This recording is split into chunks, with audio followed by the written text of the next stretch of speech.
What's going on, everybody? It's your boy C-Zar, and we are talking about OnyxCoin today, XCN USD. Hit that like button, you guys. Subscribe if you want to see more content like this, and let's get into it, okay? It is the 5th day of August, and here we are at about 1.45 cents, 22 hours, 27 minutes left in the day. We are stuck in limbo, you guys. We've been here for about, what, 1, 2, 3, 4, 5 days now. We really didn't move at all yesterday, right?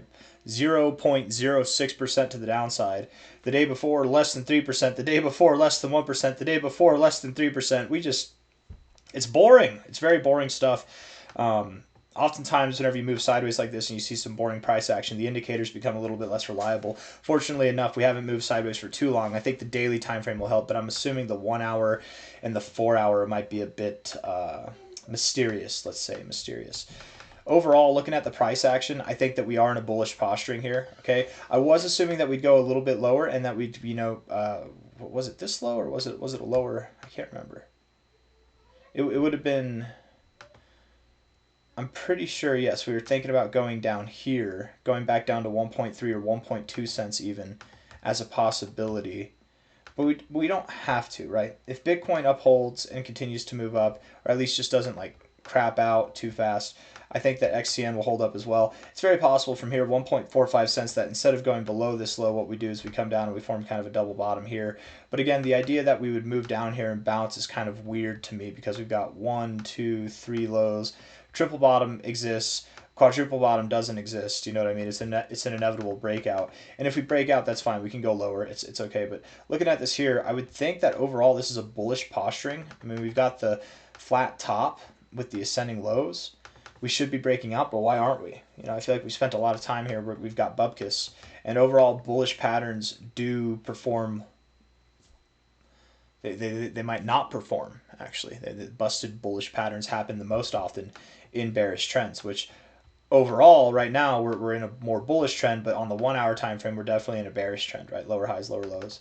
With that being said, again, you know, a little bit to make me scratch my head here, maybe make you scratch yours as well. Looking at this, I feel like, you know, we rejected here, rejected here, rejected here, rejected there, and in this area we're kind of like doing a little bit of a dance. There's not really any rejections going on. We're just kind of consolidating. That could mean that we're breaking out, but I remain skeptical.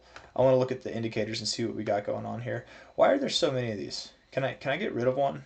Can I just I don't need these two. I don't need either of those. We could just get rid of those. Can I do that? Is that a thing? I don't like that I have to scroll. It's like it's just one too long. You know what I mean? Anyways, that's my own problem. I got problems, guys. 1 hour RSI at the moment, neutral. Surprise, surprise, very neutral. Not really helpful at all. Stochastics, neutral as well. I suppose I would assume more so that you'd move up, but neutral. MACD is in a bullish posturing because you would expect it to bounce here. So, I mean, and you've got bullish divergence probably with these higher lows. You don't have lower lows, though. So no bullish divergence, but still kind of a bullish posturing there. I would say a bullish posturing on both the MACD and neutral on the stochastics with a neutral on the RSI. We're going to give it to the bulls then on the 1 hour time frame. Plus the price action, in my opinion, just looking at it, I would think you go up. I'm just saying, why haven't we? You know, whenever you're supposed to move up but you don't, why not? And I mean, sometimes these ranges you just move sideways until you're ready to break, but what gives, man? What gives? I think it's going to give to the upside, but we'll see. Let's look at the 4 hour time frame. 4 hour time frame here. Oh, that's not what I meant to do. 4 hour time frame makes me a little bit bearish because you've gotten overbought, you've come out of the overbought zone. Typically you would come down to the oversold zone or to the 50, bounce from there, right, and then come back up. It is possible that we could just stay in this area and do this kind of stuff. You know, we've done that before, especially in bullish times. Let's see. I mean, kind of like this. It's been a while. It's been a while since we've done anything like that, actually. I mean, I don't know. Looking at that on the 4 hour, that actually does make me a little bit more bearish. But it can happen, but it just doesn't look like we've really done anything like that. Something like this, you know, bounce off the 50. But even if we bounce off the 50, we'd go lower, right? We would still go lower like we did here, right? And if we go lower from here, we get some kind of double bottom. But again, a double bottom, that, I mean, wouldn't be a double bottom. It'd be a quadruple bottom, at least in my opinion. Maybe we get a higher low. I don't know. A little fake out to the downside before we rip. That could happen as well. 4 hour MACD is in a bearish posturing where we could reject the zero. Bullish posturing on the 1 hour, bearish posturing on the 4 hour. Stochastics look bearish, and the RSI overall is still technically in a downtrend. You do, out of all these areas that you've rejected, you are above this trend line, and you do look a little bit more not like rejecting like these ones did, but consolidating, and you're doing it at the 50, which could promote support and then move up. Conflicting, very conflicting stuff. The 4 hour would make me think that you go down. So the 1 hour is bullish but neutral. The 4 hour is bearish with a bullish looking 1 hour RSI. Let's give some if-then statements. If we get a 4 hour time frame to close below 1.44 cents, well, let's say 1 point because it's so small, 1.444 cents. 4 hour time frame closes below 1.444. We're going lower. How low do we go? I don't know. Maybe we go to 1.4 cents itself. Maybe we go down to 1.37 cents itself. Maybe we go all the way down to 1.3 to 1.25 cents, something like that, you know. We are finding resistance after all at prior support here, and we're not breaking through. I